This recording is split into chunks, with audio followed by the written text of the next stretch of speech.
আমার মনে যে প্রশ্ন জেগেছে সেটি হচ্ছে যে শুধু কি এই প্রত্যয় স্কিমেই সমস্যা, নাকি এই পুরো যে পেনশন স্কিম আছে সেখানে ছোট ছোট সমস্যা রয়ে গিয়েছে?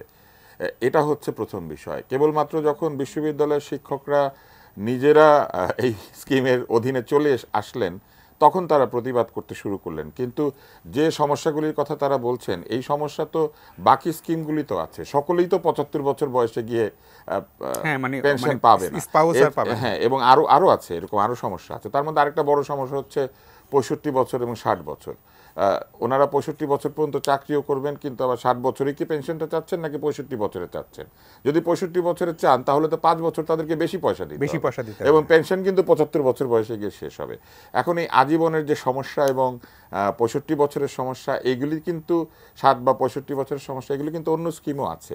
আপনি যদি আলোচনা ওইখানে নিতে চান তাহলে কিন্তু অনেক ছোট ছোট ভুল ত্রুটি বের হবে বা কিছু সমস্যা বের হবে, কিন্তু সেই সমস্যাগুলি নিয়ে গত ১ বছরে কিন্তু তারা কথা বলেন নাই।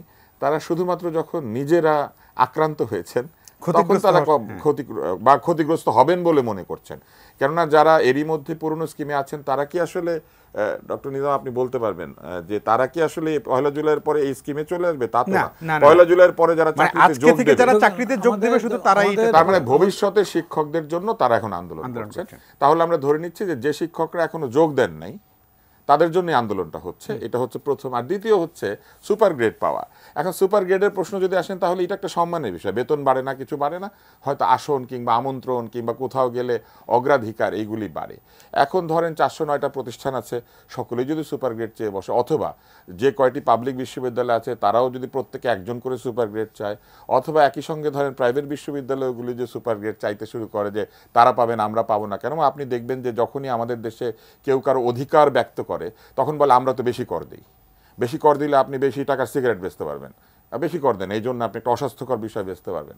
তো এই ধরনের যুক্তি যে দেশে কাজ করে সেই দেশে তো সকলেই সুপার গ্রেড চেয়ে বসবে। তখন কি হবে? আসলে ভবিষ্যতের শিক্ষকদের জন্য বর্তমান শিক্ষক সমিতি এই আন্দোলনটা করছেন। সাধারণ নাগরিক হিসেবে আমার মনে হয়েছে যে যদি এখানে কোনো সমস্যা থাকে, বাংলাদেশের সবচেয়ে শিক্ষিত এবং সবচেয়ে বুদ্ধিমান, সবচেয়ে মেধাবী অংশ যারা অন্যদেরকে পড়ান এই বিষয়গুলি, ইকোনমিক্স পড়ান, অ্যাকাউন্টিং পড়ান, ফিন্যান্স পড়ান, ব্যাংকিং পড়ান, তারা তো এই পেনশন স্কিমের ত্রুটিগুলি আগেই বলতে পারতেন মাননীয় প্রধানমন্ত্রীর কাছে। সেটা না বলে তারা হঠাৎ এখন বলছেন কেন? এবং শুধু তাই না, তারা ২ ঘন্টার কর্মবিরতি শুরু করলেন, আশা করলেন যে এদিকে কারো নজর পড়বে। তারপরে তারা অর্ধ দিবস কর্মবিরতি করলেন, তারপরে এখন তারা পূর্ণ দিবস করছেন। বিভিন্ন সময় আমরা কিন্তু দেখেছি যে তারা এই যোগাযোগটা স্থাপন করতে পারেন সহজেই ঊর্ধ্বতন কর্তৃপক্ষ এবং এমনকি প্রধানমন্ত্রীর দপ্তরও।